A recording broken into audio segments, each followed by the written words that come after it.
Peter chapter 2. Mga batong buhay at ang banal na bayan. So, alisin nyo sa buhay nyo ang lahat ng kasamaan. Huwag na kayo magsinungaling, magpaka-plastic, mainggit o magbitiw ng mga nakakainsultong salita. Gaya ng mga bagong panganak na baby, gustuhin nyo na laging uminom ng pure at spiritual na gatas para mag-mature kayo at maligtas. Sabi nga sa scripture, na-experience nyo mismo kung gaano kabait ang Panginoon. Lumapit kayo sa Panginoon. Siya ang buhay na bato na nireject ng mga tao at binaliwala. Pero pinili siya ng Diyos at tinuring na mahalaga.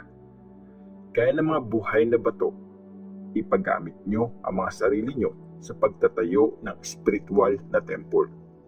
Bilang mga banal na priest, mag-offer kayo ng mga spiritual sacrifices na katanggap-tanggap sa Diyos dahil kay Jesus Christ. Sinabi nga sa scripture, tingnan nyo, pumili ako ng isang pundasyon na bato. Ilalagay ko ito sa Zion. Hindi mapapahiya ang kahit sinong maniniwala sa Kanya. Para sa inyo na mga naniniwala, napakahalaga niya. Pero para doon sa mga di naniniwala, yung batong nireject at tinuring ng mga karpintero na walang kwenta, yun pa ang naging pinaka-importanteng bato. At saka sinabi pa ng scripture, ito yung batong makakatisod at magiging dahilan para madapa ang mga tao. Yung batong magpapabaksak sa kanila. Natisod sila kasi hindi sila naniwala sa salita ng Diyos. Yun ang plano ng Diyos para sa kanila. Pero kayo ang lahing pinili. Mga priest kayo ng hari, ang banal na bayan ng Diyos. Pinili para i-preach ang mga nakakabilib na ginawa ng Diyos. Tinawag niya kayo galing sa dilim papunta sa liwanag niya na sobrang ganda. Dati, hindi kayo bayan ng Diyos. Pero ngayon, kayo na ang bayan niya. Dati, hindi kayo kinaawaan. Pero ngayon, na-experience nyo na ang awa ng Diyos. Servants ng Diyos. Nakikiusap ako sa inyo, mga minamahal, bilang mga dayo at temporary na nakatira sa mundong ito. Huwag niyong pagbibigyan ang mga masasamang pagnanasa ng katawan na lagi nakikipaglaban sa kaluluwa niyo. Mamuhay kayo ng maayos sa harap ng mga Gentiles para kahit na siraan nila kayo at sabihin gumagawa kayo na masama, makikita nila ang mga mabubuting ginawa niyo at pupurihin nila ang Diyos sa araw ng pagdating niya. Alang-alang sa Panginoon, sundin niyo ang mga taong may kapangyarihan sa gobyerno. Sundin niyo ang emperor na may kapangyarihan sa lahat, pati ang mga governors na inappoint niya para parusahan yung mga gumagawa ng masama at para parangalan yung mga gumagawa ng mabuti. Gusto kasi ng Diyos na gawin niyo ang tama para mapatahimik niyo yung mga nonsense na sinasabi ng mga wala namang alam. Malaya na kayo, pero huwag niyong gamitin ang kalayaan niyo para gawing excuse sa paggawa ng masama. Instead, mamuhay kayo sa pagsaserve sa Diyos.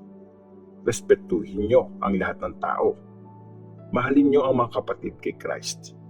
Matakot kayo sa Diyos at igalang niyo ang emperor.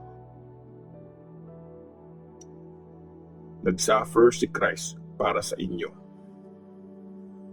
Mga alipin, sundin niyo ang mga amo niyo at dapat buo ang pagrespeto niyo sa kanila.